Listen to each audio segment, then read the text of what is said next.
The tower defense genre in Roblox is one of the most popular genres, with a bunch of games like Skibidi Tower Defense. Who the fuck made this? So today I'll be talking about two tower defense games. One I've been playing for only like a week, and the second one that I've been playing for 3 years. TDX is a new tower defense game made by John Roblox. So a quick disclaimer right now, I just didn't realize that TDX was made 2 years ago.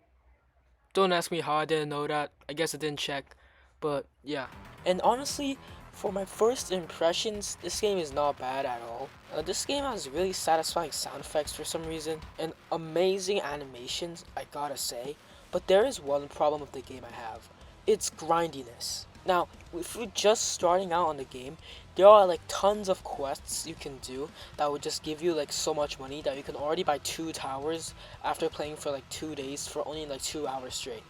So that's pretty good, and you might be asking, well, that's not that bad. You get 2 towers in like 2 hours, which is pretty fair.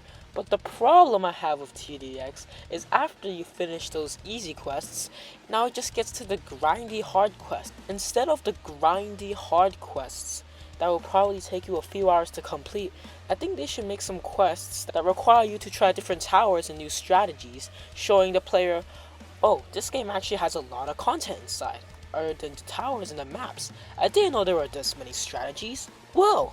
Another problem I have with the game is its enemy variety. Now, I only played easy mode, but from the YouTube videos I saw, most of the enemies are the same.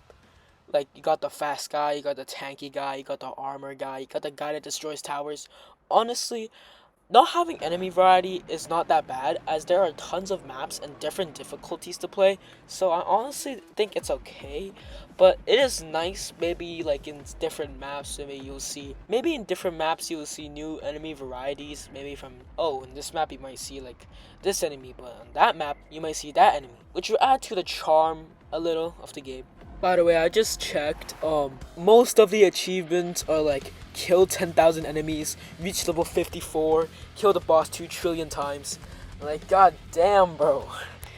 I'm never finishing this game. Now, after all that yapping about how TDX kinda sucks, let's talk about why it's good.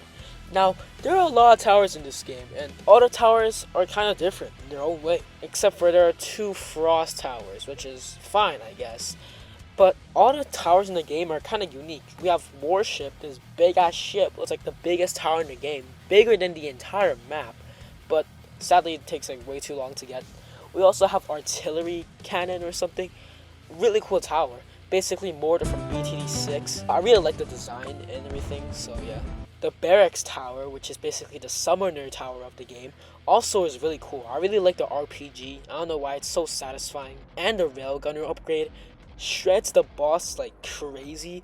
Like the HP, like seeing the HP drain that fast just feels so satisfying. I honestly think that TDX has a lot going for it. It only released a few months ago, so I don't expect the game to be like top tier, top notch, amazing game. But I heard it's been in development for some time, so you know, whatever. But you know, I think this game, I think a few more updates later, it's gonna be a really good game, honestly. I love Tower Heroes. I just had to put it out there. Tower Heroes is one of my favorite tower defense games of all time because I had a soft spot for it. In the pandemic, I used to play Tower Heroes like for hours a day. I remember starting the Christmas event and then like just joining a random lobby and then just getting wafer. Like, I still had Slime King and Hot Dog Frank. If you don't know, those 2 towers are like the starter, like easy to get. Now, I'm not the most consistent Tower Heroes player. I mean, I'm level 40 something. Like, I've been playing for 3 years. I should have gotten that like 2 years ago. Like, come on. What I like about the game is its cute art style. Like the characters are filled with so much charm and energy. I really just enjoy it. Just looking at the game makes me feel so happy. Because in most tower defense games, all the towers just use the same Roblox like template, the same Roblox like rig. And honestly, I'm tired of seeing it every single time because I'm already seeing it in normal games. Seeing custom-made models from the Tower Heroes team is just so cool. And the enemies, by the way. Each map has different enemies, that's right. Each map has different enemies that fit the map. So if you're in a swamp map, there will be frogs, tadpoles, boats. Really cool. And each map has like so much detail in it. Like there's shit ton of detail. Not detail like realistically, but detail as in like there's a cave in one of the maps, and if you go in, there's a female version of one of the towers. Now, Tower Heroes isn't completely perfect. There are some stuff I really want to talk about, like tower variety. There are 3 towers in this game that do splash damage. 2 of them are ranged, 1 of them is melee, okay? The difference between the ranged ones is that 1 is more expensive than the other, okay? Honestly, I feel like they should give some towers a rework, like Hot Dog Frank. It's a melee AoE tower. All it does is kind of spin in a circle, hit multiple enemies. Pretty good, does good damage. You can spam it a lot. A cool idea for Hot Dog Frank is give him an ability where he spins in a circle and he collects all the enemies around him and put them in one space in front of him. So all the enemies are bunched up and you can hit him with like a big explosion attack that like hurts all of them. That's a cool idea. It makes him probably way too overpowered. But I don't know, I'm just saying, bro, I'm just saying. The next splash damage AoE tower is Soda Pop, one of my friend's favorite. Basically, it's just a really expensive splash damage tower that throws like soda bottles at enemies that do splash damage. Kind of obvious. Nothing too special about Soda Pop, honestly. It's just like Branch, which is another splash damage long range AoE tower. But Branch costs cheaper and does more damage. Like, bro, like the Branch has been in the meta for so long. I don't know what kind of rework they should do with Soda Pop. Honestly, a cool idea is when she throws her bottles, she leaves down a like acidic soda mixture on the ground that poisons enemies when they walk through, and it stacks up other status effects like fire, poison, making Soda Pop a pretty good option. Or a cool idea is when Soda Pop throws a soda, when it hits an enemy, the soda explodes like those stupid like Coca-Cola Mentos videos. It flies in the air and then it homes in on one of the enemies on the ground, and then it does a big splash damage effect.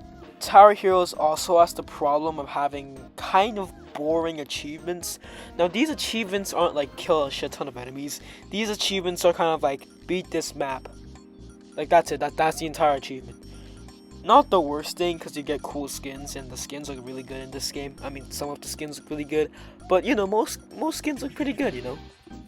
Now the really good part of this game is that it has weekly challenges. These weekly challenges are different and are like handcrafted by like the creators of the game. Each challenge will like force you to pick towers or let you choose your own towers. And after you beat the challenge, you get a shit ton of money. But there are also daily challenges which aren't handpicked by the creators and are automatically generated. These challenges can give you like pretty good money. So in like almost a day, you could get like 1 tower, making the progression of the game feel actually really fast instead of being like slow as hell. At the start, I didn't know daily quests existed, so I just painfully grinded my way to get like different towers and stuff. But now I realized that like if you keep like doing your daily quests and your weekly quests for like an entire week, then you could like get like $1,000, and that will be enough to buy like 5 to 4 towers. They recently released a new tower called Nuki, and honestly, I'm glad they like started to make more unique towers. It's a splash damage tower, but the tower is pretty cool as it shoots little like nukies out, and those nukies will land on paths and will start attacking nearby enemies, making it like kind of a summoner splash damage type tower. Honestly, I think it's a really cool idea, and they should keep going and they should keep making cool towers like that. I'm not really scared of the Roblox tower defense genre falling apart.